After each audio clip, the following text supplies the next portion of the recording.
My name is Ashwin. I oversee marketing for MoEngage. We have a very sort of an interesting panel discussion today. In the age of customer-centric experiences, we all sort of want to replicate the practices and successes of some of the largest, companies or some of the largest new age success stories that we have seen, right? So whether it's an Uber or a Google or a Facebook, Instagram, etc.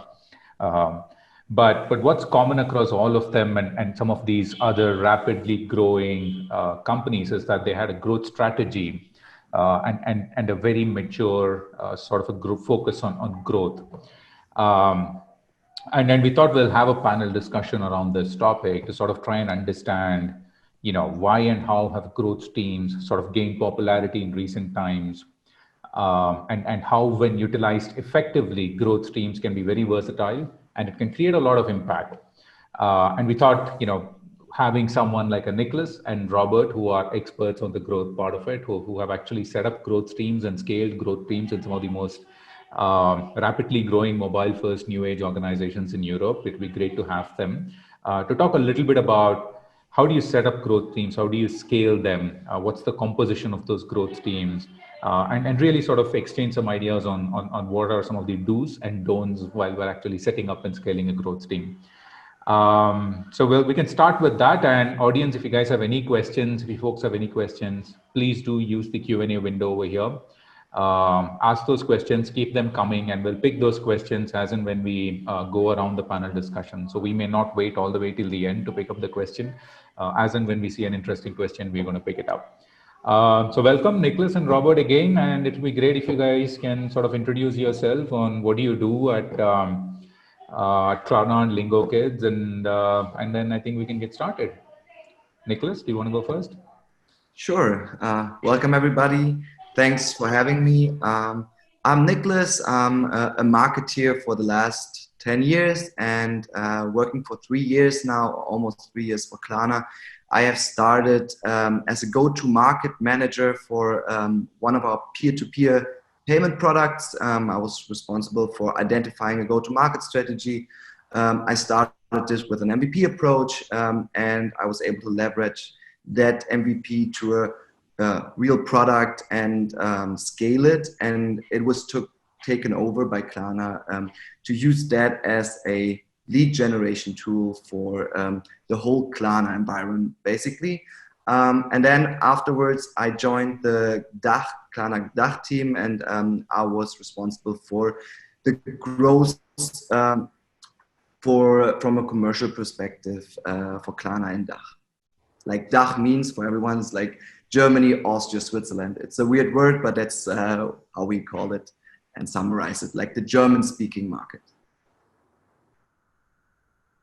Thanks, Niklas. Robert. Thank you, Niklas. Yeah, hello. My name is Robert. I'm from Lingokids, which is subscription-based mobile learning application for kids very early age, preschools from 2 to 6 years old. I'm already in the company like 2 years, always working on the growth topic. Currently, we are at 200K active mobile subscriptions. When I started, we were close to 10, 15. So means like 10 times, more than 10 times growth on the number of active subscriptions in less than 2 years. And what I'm responsible in the company is like 3 functions. That's the operation of the acquisition team, so the performance marketing and user acquisition, the monetization team, which would be setting up prices, paywalls, and conversion emails, and the tooling for the marketing. I've been building models like media mix models, our LTV projections, user scoring for segmentations. So these would be the 3 functions in the growth. Awesome. Thanks, Robert, and welcome. But before we get started, just sort of a nice breaking question. What's your favorite app apart from Lingokids and Klarna, of course? Like, what's your favorite app, and why? I Okay. mean, so my favorite app recently was, apart from Klarna, obviously, was Trade Republic. It's a equivalent of Robinhood for Mhm. Germany, and I really enjoyed that app. Even though I like, it's an app that allows basically everyone to trade and enter the stock market very easily. And I used it. I downloaded it before Corona, so I really had an intense ride. But I really like that app because it's super customer centric, it's easy to use, and it allows a lot of digital natives to participate in that market and don't have to go the hard way through banks. And also, it allows to react quick to certain news or yeah. Mhm. Got it. Got it. And what about you, Robert? I'm going to be sincere with you. So I'm not heavy mobile users. I'm Okay. really like functional user. So for me, what application I use most, WhatsApp. It's my email app. It's my bank account, and I use on mobile only when I'm on the move. You know, when I don't have the computer, and definitely like after all the day or all the week working, the last thing I want is like to use mobile applications. So I'm not a heavy user, really functional user, and using only the minimum for what I need to do. Got it. Got it. Awesome. Awesome. So we can get started with the more sort of serious questions about growth. Um, I think let's start with the more sort of a basic question, right? How do you sort of define growth? And does that sort of definition vary according to the organization size? Because when we sort of work with our customers, during sort of like the product market fit phase, they look at growth as more of a user acquisition sort of a thing. And the metrics are sort of focused towards that. And then as they sort of mature, the metrics change. So just trying to sort of understand, like, how would you even define growth, right? And how would you measure it? And does that sort of differ as the organization matures from, let's say, a pre-product market fit to, to a scale phase? Mhm. Robert. Okay, so I will start like this is very tough one. I've thought about it a lot, especially if the biggest dilemma we have in the background is growth a function, is a team, is a department in the company, or is it a philosophy? Like if you think about should just one team, like one soul cowboy like going and pushing the growth, or one team of the data-driven people, or is it like the function of all the company, all the company to generate the revenue growth and growth of the company? So that's one important thing. Always when you think the growth is the department, the rest of the company thinks like the growth team is responsible for growth. We delivering the product, we giving the service, but the growth should come from the growth team. So that's one of the toughest one. How I currently define growth, and I use the analogy of, let's say, from the original companies, fast-moving consumer goods, there was like sales team. So who was responsible for sales? It was the sales teams. In the mobile application company, growth is for me digital sales. Of course, we have the distribution on the platform, App Store, Amazon Kindle, or Google Play Store. We don't need the sales force. So the function of growth is generating sales, meaning acquiring, generating new subscriptions, increasing the revenue per subscriber. And that's the way how I define the growth, like growing digital sales. We do not use physical force. We use all the digital channels and digital instruments we have at the moment. But that's for me. I call digital sales. If you want to understand the growth in Lingokids, it's digital sales. Got it. And that's interesting. The distinction that you sort of made, saying that, hey, growth is not sort of a department, but it's more of an organizational mandate or an organizational priority, Mindset. Yeah. right? It's interesting to, to sort of do that. But have you sort of seen a pitfall there, right? I mean, sometimes product is like, hey, product is product, right? I mean, I'm not the one who's actually out there in the front lines and selling it, right? Or marketing is like, hey, I'm doing all I can, but product sucks, right?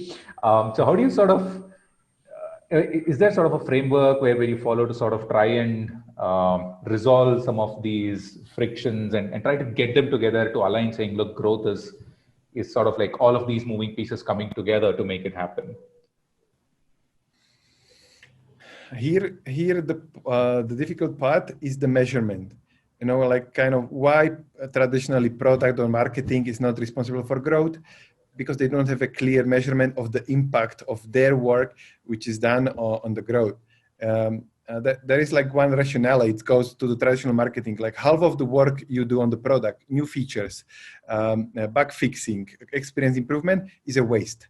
You know, like customers, there is like zero customer value increase perception for what you do. Why? What happens? That they do not measure and do not know which half. So they keep it's like doing the same in marketing. Half of the marketing spend is waste because you can measure the impact on the model. Why the growth, kind of the function of acquisition, monetization, pricing, because you can easily measure. You can see the short-term impact on the sales push. So that's the problem. How we can solve it? It goes through more modeling, more advanced modeling, because for the marketing campaigns, you need to calculate the long-term impact on the brand equity. On the product side, you need to build a growth model, how the engagement increases, the retention and value perception and average price. So until you have these tools, the product and marketing teams will be always, will like not be responsible for the growth because they can't measure.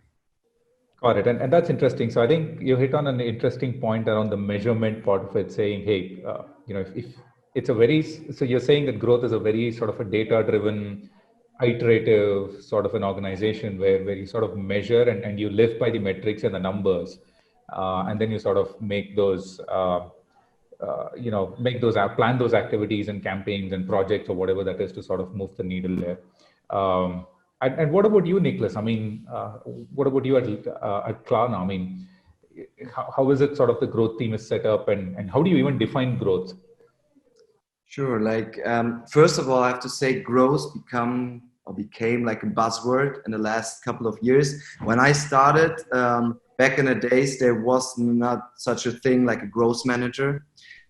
So let me first start, like, where's the difference between marketing and growth? So I fully believe that the core difference is that marketing also takes care about branding. And this is something that a growth manager doesn't or shouldn't focus on. The second thing is, how do you define growth? Me, it's really about traction. That's all what it's about, right? Traction. And when you ask me about how Klarna defines this is a good question, because when we started as a B2B company, a blue logo, no one knew us, and our core KPI was merchants and volume, right? Mm-hmm. And this is how we defined growth back in the days. Now, as you can see, Klarna moved from B2B company to B2C company, which doesn't mean that we don't have a B2B KPI anymore, but we also have this consumer growth and the growth of the Klarna network. And this is also like, this has changed while the company became larger. And I fully believe that once you grow up, you always have to ask yourself, or reinvent and get new growth channels, find new growth strategies in order to reach the next level. And so from a Klarna perspective, at the moment, you can define, or you can see that there's like one growth from a commercial vertical perspective, for example, saying we want to enter public transportation, we want to enter the gaming industry. At the moment, we were really strong in fashion, right? But this has moved, so we want to grow on a vertical perspective. On the other hand side, we also grow on a product perspective by launching new products that attract new audiences, new target groups, to combine all of this in one kind of Klarna network. And this is how, we can see it from 2 points, basically, from a product perspective and a vertical perspective. Got it. And that's interesting. So what you're trying to say is that growth what you're trying to say is that growth is sort of not like one single metric. Is that what you mean, Niklas? Yes, exactly.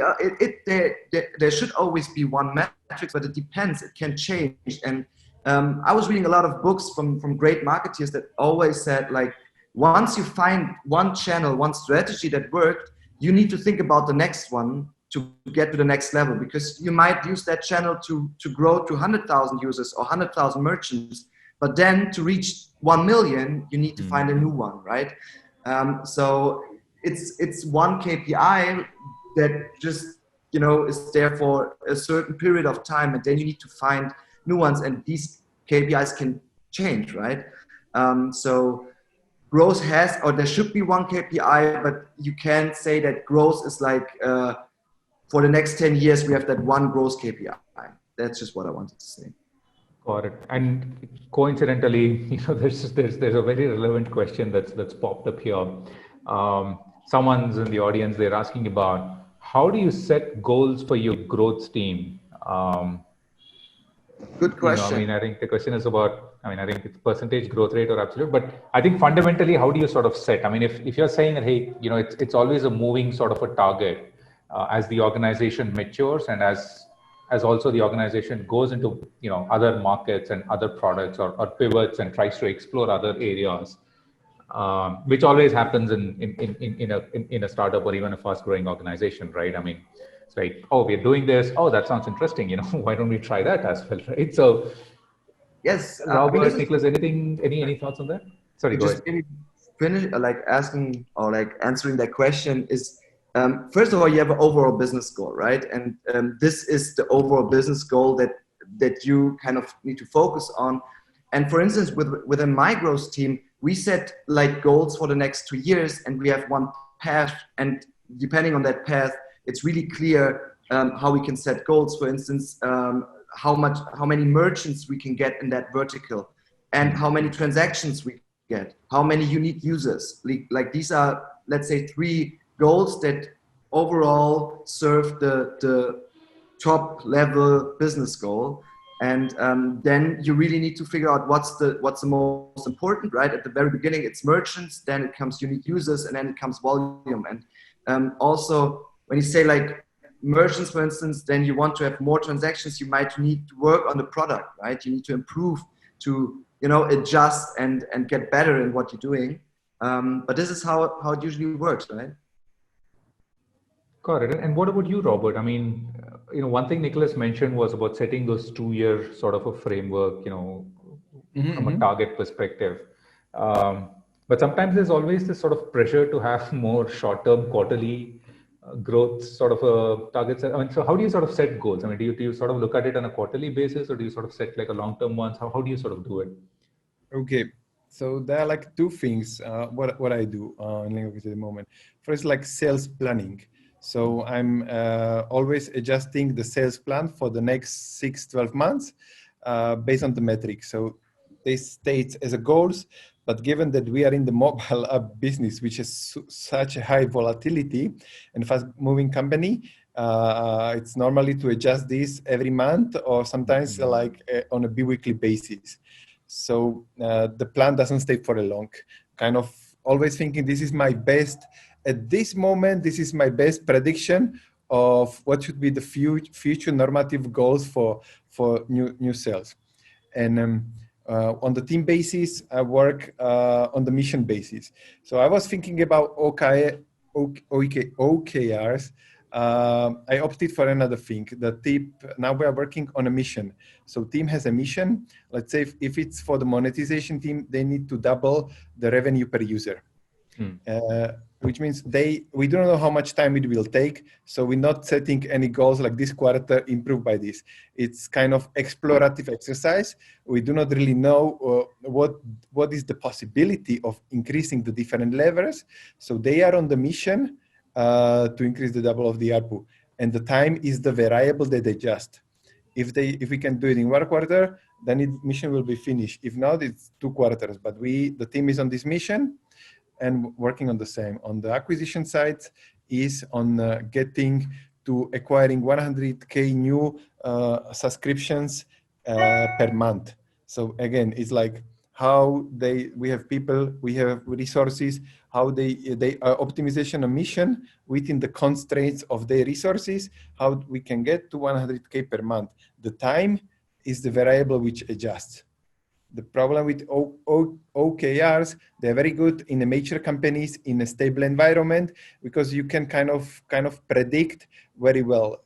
In the mobile app industry, it's so flex. The things like iOS 14, the deprecation of the IDFA, and all the changes which are totally random, you cannot plan and set goals and then expect the people to be accountable to fulfill them. It's Got it. That's interesting. For the team.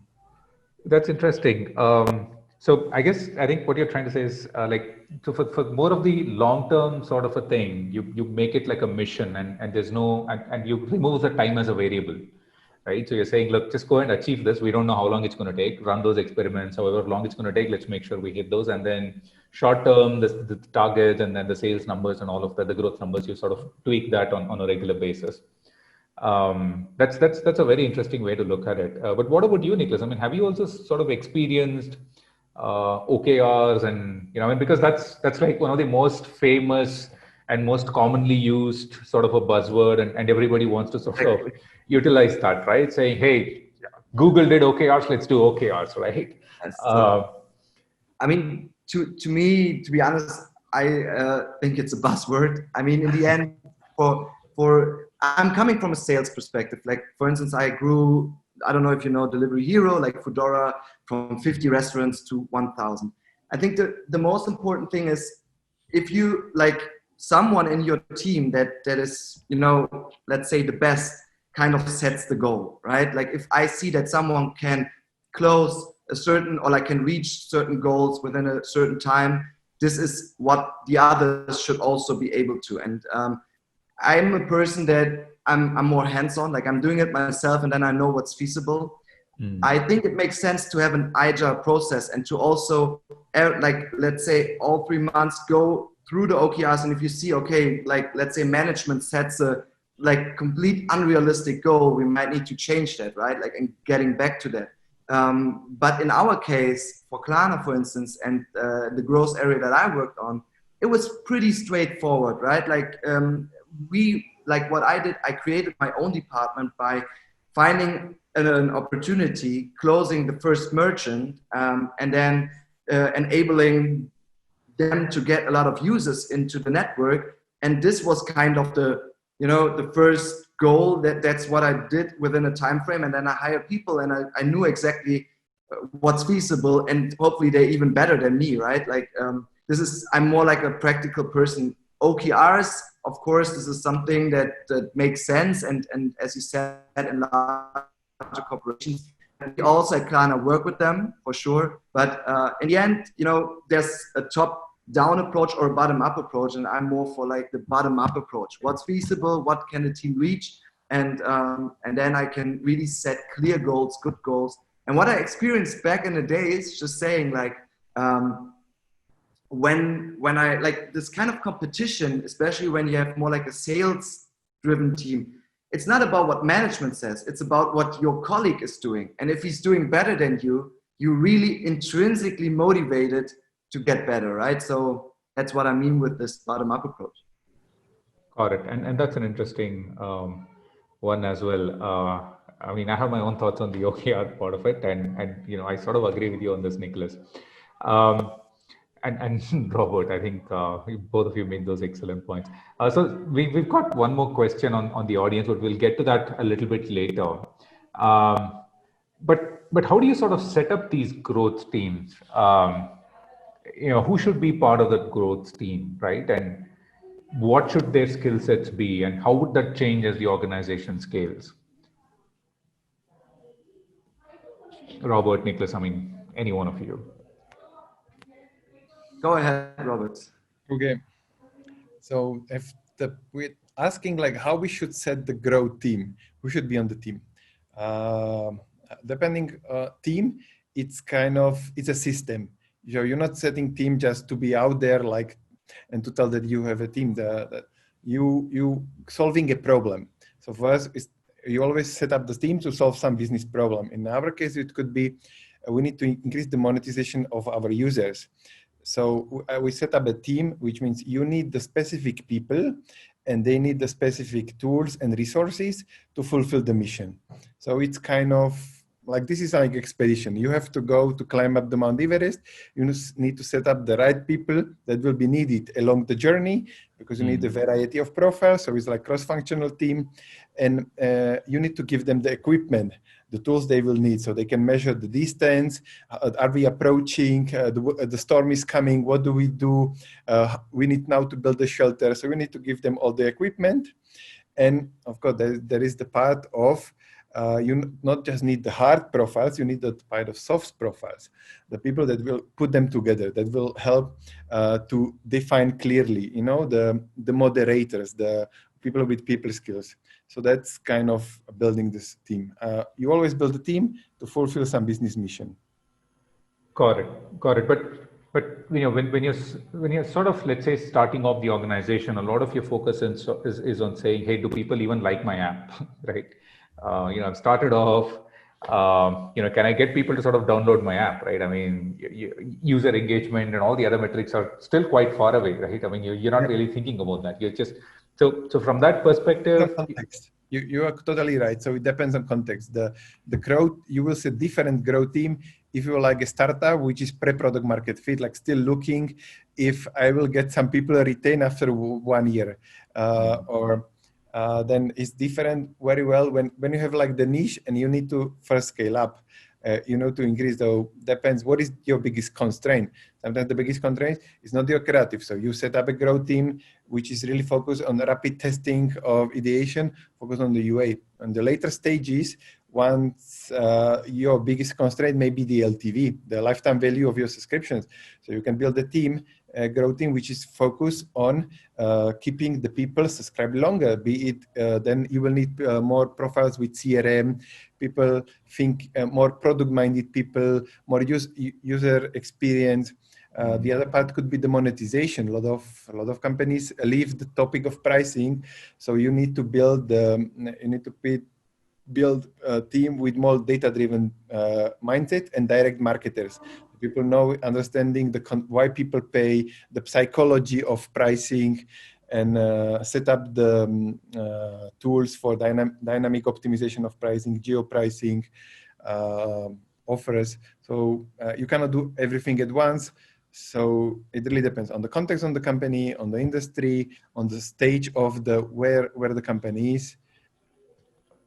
Got it. And at Lingokids, how is the sort of the growth function? Who are all part of it? Like, do you have like a product person, like a designer, like a developer? Like, so again, we in the monetization team is really cross-functional. So there is the function of the development, which is both front end and back end. We work really on our pipeline is on the experimentation basis. So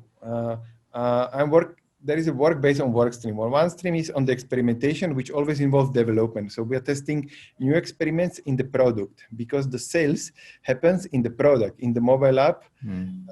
Then on the other, this needs also backend development. So we need to integrate it with the App Store, with the Play Stores, build the billing platform, add new monetization instruments, like things like, can we give intro offers? Can we run the subscription tiers? So there needs to be also a lot of backend developers. There are backend development. Then comes to the design, kind of analyzing the experience in the flow. Could be like conversion flows. So you need UX designer. You need also the function of the product design, because somebody needs to prepare the screens. There is delivery management and product management, like defining exactly the issues for the tech backlog. On the other part, there is also a research function that we of course, how do you fill your backlog with good quality ideas? If you do not know anything, you have no information about your users, you just looking on internet and copying the ideas from the other app. Let's test this, like Duolingo has this. So the thing is, like, you need a good qualitative research as a part from which you put the ideas on the backlog. So there is research.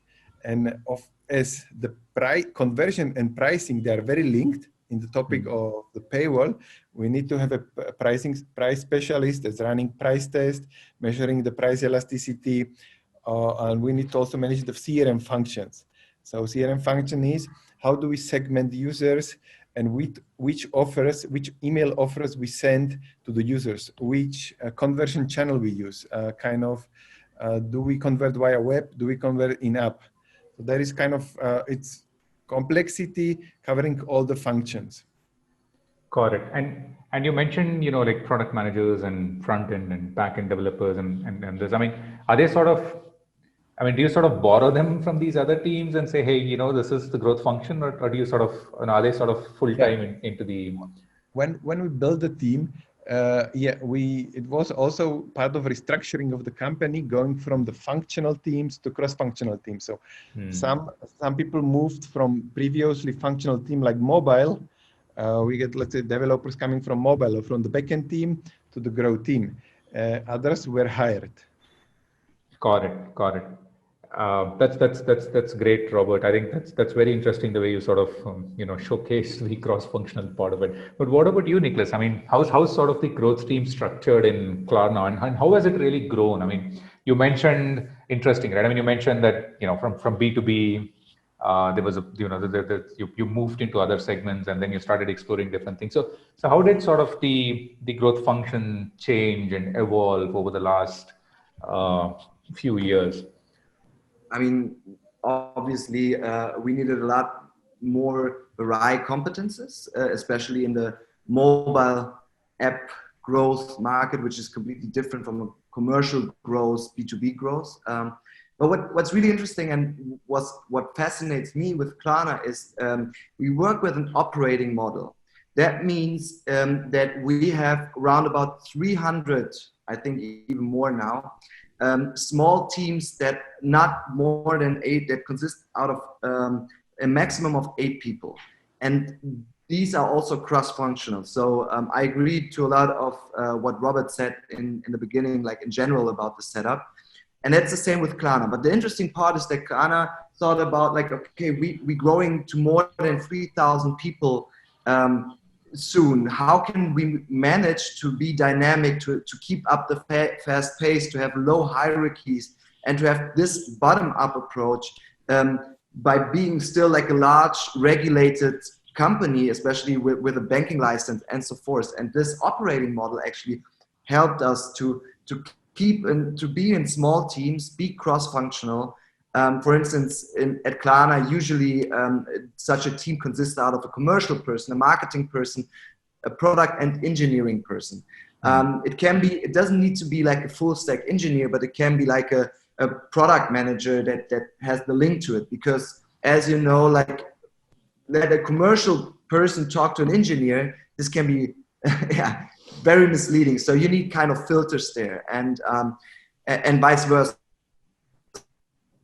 Right? And they need to, and especially when you're in such a large corporation, you need to have people that talk to the different teams, filter, and get the support that the team needs, basically, or the growth team needs. And there's also one question that you asked about, and I thought it's really interesting.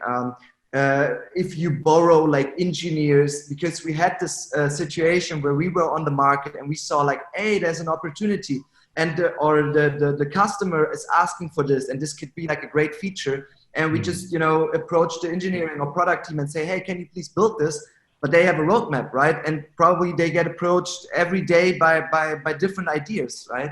So I think it's really about having this MVP approach, getting like, having a team that is dedicated to it, but also helps to, put this in the roadmap, and then, gives you like the support you need. Maybe it's a prototype, maybe it's, like an MVP that you can work with, and you always need to test in the end, is this really worth it? And then you can prioritize, because at the growth team, obviously you need to come up with different ideas. You need to test a lot. And then you really need to figure out you need to do the prioritization. And that's where you need product people, engineers as well. Yes. And so that's basic. And then there's one other like thing that I like about our operating model is that we work with accountable leads and competence leads. So that means you have always like one lead that is responsible for the team itself, for the day-to-day business, right? But then there are also competence leads. For instance, if you're a product manager within a growth team, you have a competence lead that is, let's say, the CMO or the CPO, and he will have like, let's say, once a month, like a catch up with you, and you can ask him questions, and he can help you on your special competence to grow and to take the right decisions. Because an accountable lead that is not necessarily the person that is really good in the competence you're working in, right? So this is how we solve this hierarchy problem a bit. Interesting, and that's an interesting point that you mentioned, and I think this is both for you and Robert, Niklas. I think one key aspect then is, and this ties into one of the questions that the audience is asking, and I thought it was a very interesting question. It's about how do you sort of build this collaboration, right? I mean, even though you might have like a separate, let's say like an engineer or a product person who's sort of looking at from an MVP perspective, they still have to make sure that they don't disrupt the normal whatever roadmap that the product or the engineering team has, right? Or the sales team has, or the marketing team has, right? I mean, they'll be running campaigns and they'll be doing development and all of that stuff.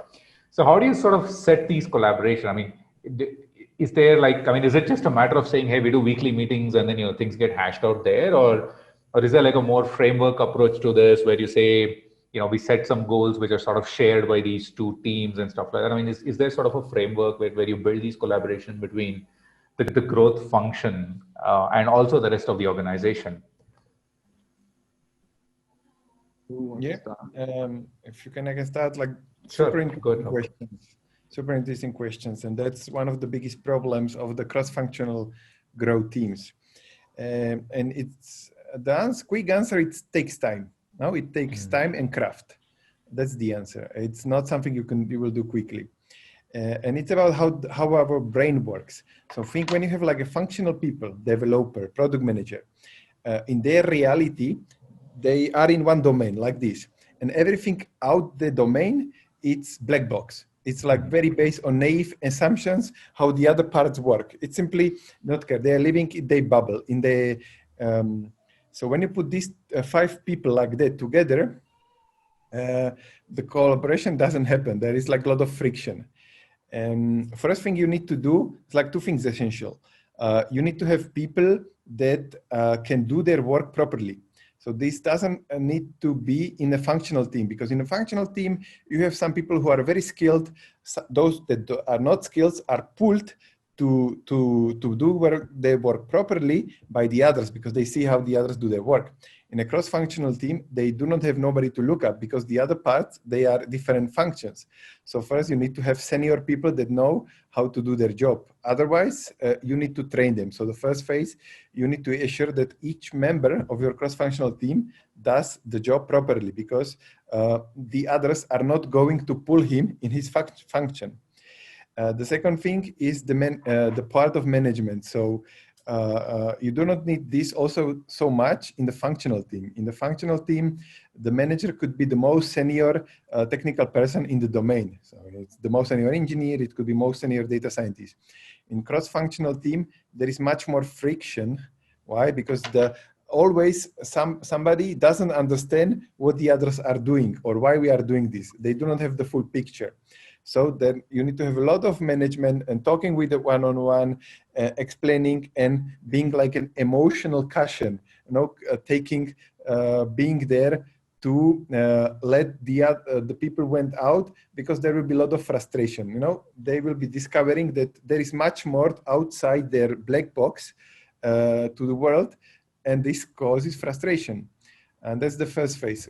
Once you have this, you need to start putting the people together so they start discovering the relationship between those different functions, like pricing and messaging. The design or the front, you can start with front end and back end. This is very easy. It's kind of works easily. Then moving research with UX with marketing. And you start to putting them together. And I have like one rule. Like normally, if you don't want to have friction with people, I think 70% of their work should be linked to what they are used, that they know. Like 70% of they do should be in the black box. Because if you move past the threshold, you will have a lot of frustration. You will have people complaining because the brain always tends to do what the brain knows. Like discovering new parts takes time. So you need to have a time and wait till the people start to learn working together, collaboratively. But it's the time you need for them to understand the connections, to build the connections with the other domains. Once you have that, then you do not need manager. It's like self-functioning growth team. They can solve the problems by themselves, and it's a growth machine. Until you build it, you need a lot of time. Interesting, very interesting. I think, one thing that you mentioned really strikes, right? I mean, you need those kind of people in the growth sort of a function who can look at it, across the funnel, so to speak, right, or across the customer journey, so to speak, and then sort of just drive everybody else to sort of make that happen, and then provide that visibility, saying how this particular activity that you're doing in engineering or product or marketing, whatever it is going to do that, is going to sort of impact that. Awesome. And Niklas, what about you? I mean, is there any structure within Klarna where you sort of follow to bring these collaborations and to break down some of these black boxes, as Robert put it? Yes, like as said, we have these cross-functional teams, and especially when it comes, there's one example, like back in the days, we had like a pure sales team, and these people were like just, sales reps responsible for getting new, let's say, merchants on board.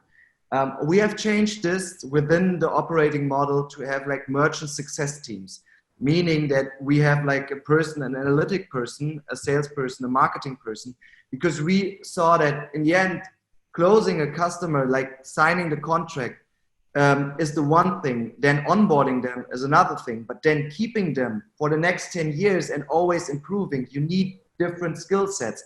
But in the end, they all belong together. And I think one of the most important parts here is that this knowledge exchange should happen. And that's what we do at Klarna. Like we really present, like each department, or let's say you are in this cross-functional team, every person presents to the rest of the team what they are working on, what their KPIs, and so you get an idea of what the other's doing, and then you can put this in context. And as you said, like you need to see the full scope when you are in a growth team. It's not for everyone. And I also agree, it takes some time. Like when you onboard someone to a growth team, it takes some time because it's not for him this one like domain that he needs to understand. He needs to understand the full scope and what are the major KPIs for marketing now, and how can we bring this all together.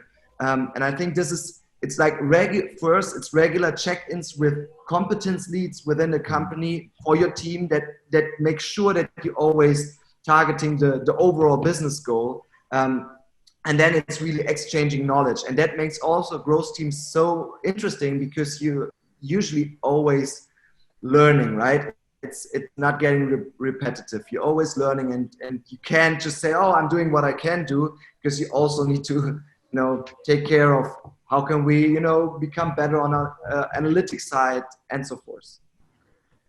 Got it. And I think we have a bunch of questions here, and audience, if you folks have any other questions, feel free to ask them. I'm going to pick one or two of them because we've been talking about for like 45 minutes, and this is a topic which we can continue talking for a long time, but we all have our work to get back to. So, I'm going to wrap up in the next 5 or 10 minutes. And if you have any final questions, please do that. I think, and Niklas, I think you mentioned one interesting thing. So you mentioned it's not just, you don't just stop at sort of getting the customer or getting the user in and getting them to pay, right? I mean, you want to sort of retain them for a longer period of time and build that loyalty. So, And so in that case, how do you sort of look at the CRM versus the growth function, right? I mean, typically what I've seen is you have the digital marketing folks who say, my job is to get the user download the app, right? And then your CRM is like, all right, there's a user, there's 100 people who are downloading the app on a daily basis. How do I make sure they come back to my app 2 days from now,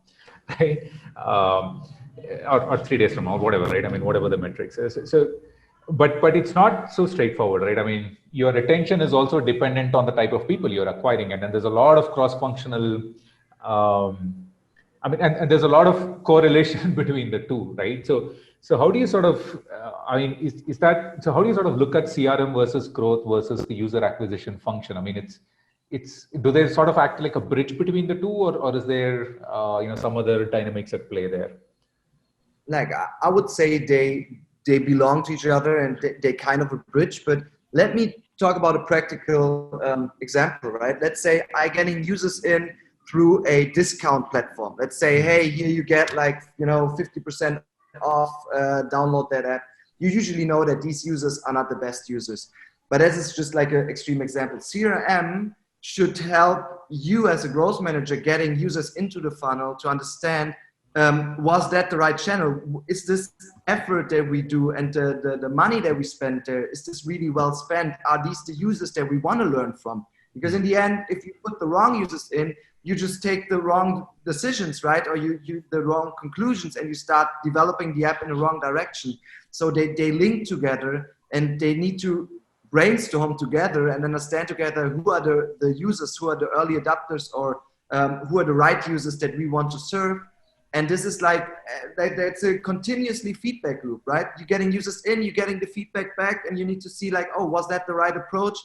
Are these people really the ones that we can get and that we want to have? I think this is, to answer that question clear, it's really like a feedback loop that's between growth and CRM and the revenue team and so forth, right? You need to understand the whole customer lifetime value for your product to understand what's the right growth channel, right?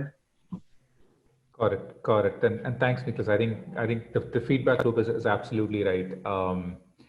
We do see that even in B2B as well, right? I mean, it's like, the customer success teams are like, why did we sign this customer? They're not the right fit for us, right? And the impact is a lot more because obviously the order values are higher, right? So obviously, and Robert, what about, what are your thoughts on that? From a CRM to the user acquisition and growth. Nice. I mean, how is it sort of done in Lingokids? Yeah. Okay. I mean, there's one thing that CRM shares with growth, and that's is it mindset, or is it department, or is it the software? So I'm like CRM person in the mindset. That means customer centric. You grow by people paying for some service, experience, service, product. So then all growth needs to be customer centric. So that means the growth and CRM like really the same things. But the kind type of like CRM department for me, it's, I would say, like historical artifact. That why is historical artifact? For me, it's something that coexists with the modern approach of agile, of growth. And how it was born, it was linked to the software. So at the moment, there was like customer-driven philosophy, and first vendors built a software that's CRM. It was like database of the customers, which allowed to send you the emails, then connect some other channels. What is the problem with the digital products? Of course, like CRM as it is, doesn't have sense unless you control all channels. And that is not CRM, it is customer-driven marketing. And I live this in other companies, this kind of friction of what the CRM trying to define itself, kind of thinking that being the owner of the customer-centric vision, but being limited to some small team managing the software, which actually sends you a lot of thousands, which only gets to sending thousands of emails and push notification. So there is constant friction between this, and that's because how the CRM was born, around one software with database and some functionality to do the channels. How we do it in Lingokids, I try to always think like a CRM is a channel. So the CRM, I would not call it CRM, I would call it email and push channel. Mm-hmm. And I'm thinking more about the experience in which we always try to do multi-channel, customer-centric management of that experience, which is in-app, but it's also UA, because, like the same function, like you could retarget people in multiple channels. It could be via email, it could be via push, it could be in the app, it could be, again, in retargeted ads or another brand communication. So that's the kind how I would define CRM at Lingokids. It's really managing the software for email and push channel, and it is part of the full experience, which is composed by the in-app experience plus the experience in paid social and other marketing channels. Got it, got it. And that's an interesting one that you mentioned. So CRM is sort of like a very commoditized sort of a thing where you're looking at it as hey, this is a channel, rather than as a function. And then that's very interesting. I think, we've got a couple of questions. I think the second one, we've pretty much answered it about the relationship between CRM and sort of the growth function.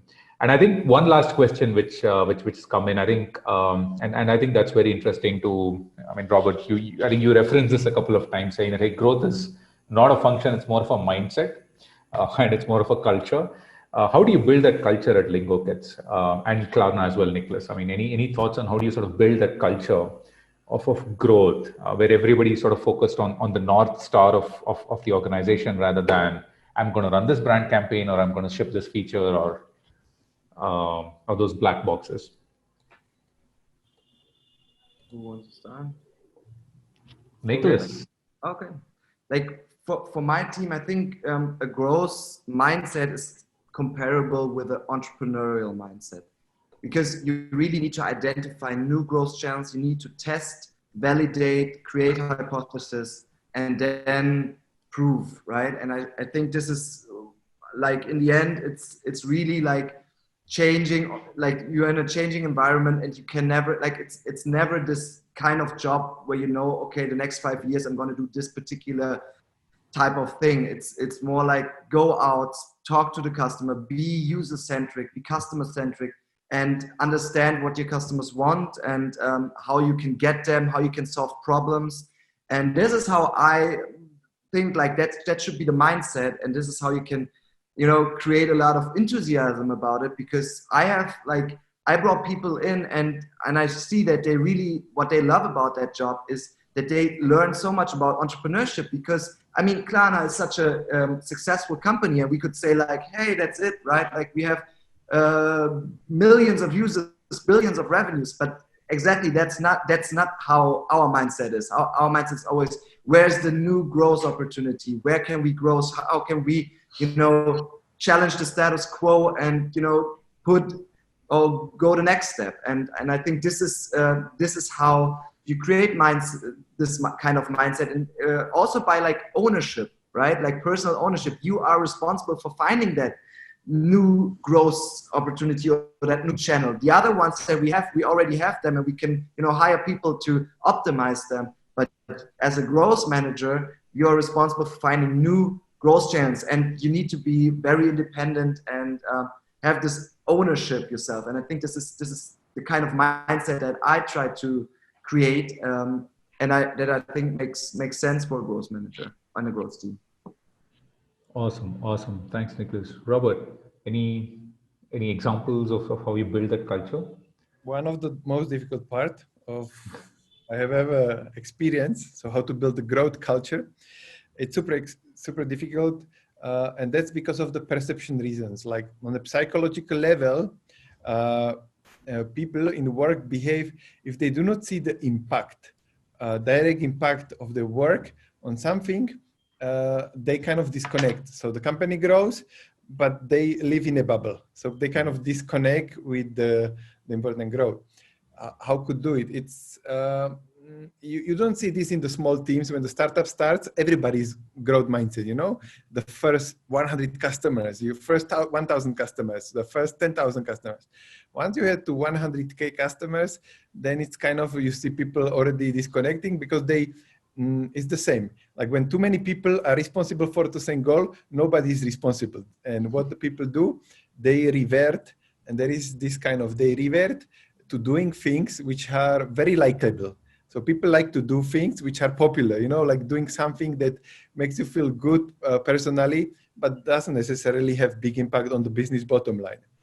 And once you are in the bigger stuff, you increase the work that you do not see no direct impact. It's kind of who is going to build the highway, because the impact will be seen like long term. So how do you motivate people to do the task which kind of instrumentation of our app. How do we know data hygiene, documentation, all the stuff which help you grow in later stages, but doesn't have direct impact. People like to see direct impact. Like I do this, I see the outcome, I can celebrate. And nobody likes to work on long-term projects or projects which do not have impact on the other teams. So it's very, very one of the most difficult parts how to do it. How I approach this problem is the mission, kind of having the mission, giving the team possibility to measure the progress, and finding the balance between the work task that are likable and those that are needed. So kind of managing those two. Awesome. Maybe building up on what you just have said, because it's really similar to what we experienced in growth, is that when you compare, let's say we are working on a vertical where there's not like a great product portfolio yet.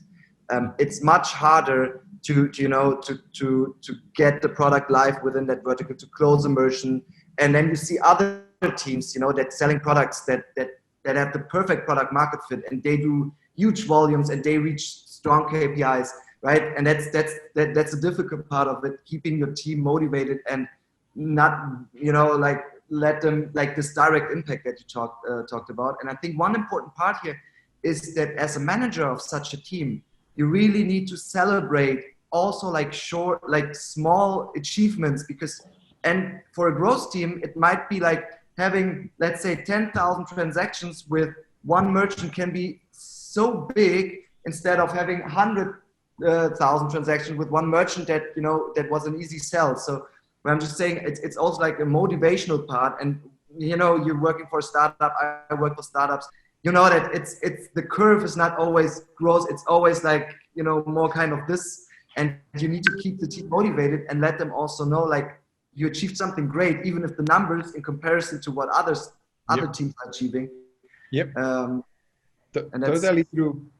That's kind of like, I call it like conversion between linear and exponential curve. So workers, they like linearity. No, step by step. I do impact, celebrate, do impact, celebrate. In reality, once you do all the quick wins, what you need to do is do this, and then growth. And the growth is like this. So it's kind of exponential, like you're working long time, no benefit. So until you do this, and this, nothing. And then suddenly, boom, it grows simple. And that's the nature of the growth. It's also in the economy the same. It's kind of people that do this work are attributed for no growth. And then suddenly those people that are during the time of this rapid growth think that they are the who created it. But that's the point. What you're doing as a manager, you try to kind of convert this logic into a linearity of achievements, milestones, celebrating and managing the, let's say, the humor of the team during the time of not seeing the bottom line going up. Yeah, absolutely. And I think it's also, the job becomes a lot more difficult when you know that the path you're taking, you don't know if that's actually going to lead to exponential growth, right? You're still experimenting a lot in and around. Yeah. So yeah, I completely agree with you. And as a leader, I think, that's where that becomes a lot more challenging, right? I mean, you don't know whether what you're doing is actually going to get you there, but you still got to sort of celebrate the smaller wins and keep people motivated and all of that stuff. So, hey, thank you so much, gentlemen. This has been a great conversation. I learned a lot. I hope the audience, found some value out of this as well. And thank you so much for taking the time. It was great talking to both of you. And yeah, good luck and stay safe.